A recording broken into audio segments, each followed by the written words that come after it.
वर्तमान में तंग बहुत शांति से जिंदगी जी रहा है। वह एक सुपरमार्केट के फिशिंग सेक्शन में काम करता है और उसी से अपना गुजारा करता है। लोग अक्सर उससे सवाल पूछते हैं, लेकिन तंग शायद ही कभी जवाब देता है। वह आम लोगों के बीच रहते हुए खामोशी में अपनी जिंदगी काट रहा है। उधर सुन्योक भी अपनी असली पहचान छुपाकर जी रही है। वह अपने शहर से दूर रहती है। एक बार उसके बॉयफ्रेंड ने उसका एमएमएस लीक कर दिया था। उसके बाद जो बदनामी हुई, उसने सुन्योक को अपना घर छोड़ने पर मजबूर कर दिया। अब वह उसी सुपरमार्केट में काम करती है जहाँ टैंक काम करता है। उसकी तरह वह भी ज्यादा बात नहीं करती। उसकी तरह वह भी हर अजनबी को ऐसे देखती है जैसे वह कोई गुनहगार हो सकता है। लेकिन इस बार वह खुद किसी गुनाह की वजह से नहीं डर रही थी। एक दोपहर एक झगड़ालू औरत सुपरमार्केट में घुस आती है। वह 3 दिन पहले खरीदे गए सामान का रिफंड मांगती है और शिकायत करती है कि सामान घटिया था। सुन्योक सिस्टम चेक करती है, लेकिन उस खरीद का कोई रिकॉर्ड नहीं मिलता। मैनेजर आता है और बिना ज्यादा बहस के रिफंड देने को कह देता है। इतना ही नहीं, वह उस औरत को फ्री सामान भी दे देता है ताकि वह शांत हो जाए। लेकिन जब वह औरत अपनी कार तक पहुंचती है तो उसे विंडशील्ड पर सिगरेट का ठूंठ रखा हुआ मिलता है। गुस्से में वह पास खड़े तंग पर चिल्लाने लगती है। तंग ठंडे लहजे में कहता है, सिर्फ इसलिए कि मैं यहाँ खड़ा हूँ, इसका मतलब ये नहीं कि मैंने ऐसा किया। औरत धमकाती है, मेरी कार में डैश कैम लगा है। तंग हल्की मुस्कान के साथ जवाब देता है, तो आपके डैश कैम में ये भी रिकॉर्ड हुआ होगा कि आपने वही सामान चुराया था जिसका अभी आपने रिफंड लिया है। अपना फोन दीजिए, मैं खुद पुलिस को कॉल करता हूँ। ये सब सुन्योक अंदर से देख रही होती है। उस रात वह तंग के पास जाती है और धीरे से कहती है, तुम भी मेरी तरह हो। जब कोई तुम्हारे अतीत के बारे में पूछता है तो तुम चुप हो जाते हो। घर से दूर सुपरमार्केट में काम करते हुए बेकार ग्राहकों से सख्ती से पेश आते हो, बिल्कुल मेरी तरह। मेरे भी कभी बड़े सपने थे, लेकिन अब सपने देखने से भी थक चुकी हूँ। अब बस एक साधारण जिंदगी चाहिए। दूसरी ओर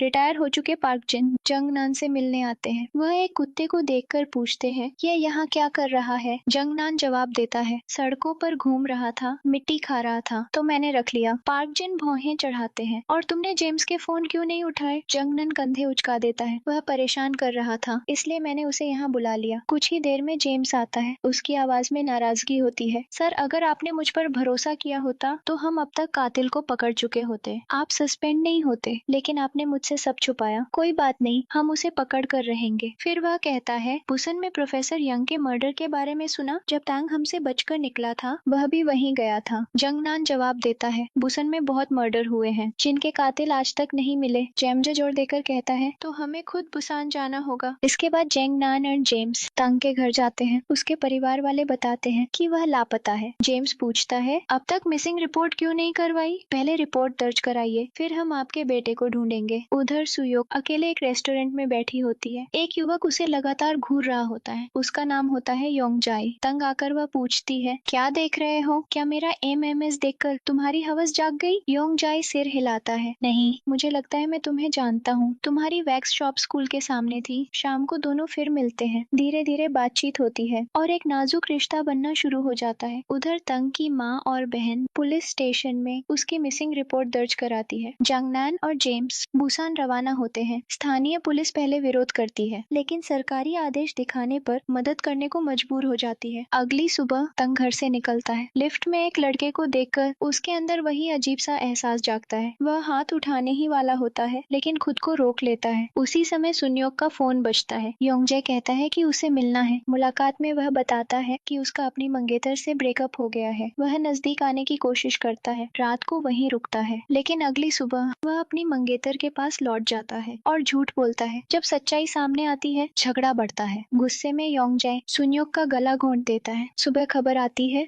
एक युवती आग में मरी पाई गई है। तंग टीवी बंद कर देता है। वह सच्चाई सुनना नहीं चाहता, लेकिन सच्चाई इससे कहीं ज्यादा अंधेरी थी। योंगजाई ने अपने ही अपार्टमेंट में आग लगा दी ताकि अपनी मौजूदगी का हर निशान, हर सबूत जो उसे उस अपराध से जोड़ सकता था, सब कुछ जलकर खत्म हो जाए। बाद में जंगनान ने पुलिस से इस केस के बारे में पूछा। एक अफसर ने बताया, वह लड़की सुपरमार्केट में काम करती थी। अपने माता पिता के अलावा किसी से ज्यादा बात नहीं करती थी। मौत की वजह आग, लेकिन जंगनान ने सिर हिलाया। संभव है कि उसकी हत्या हुई हो। हमें जांच करनी चाहिए।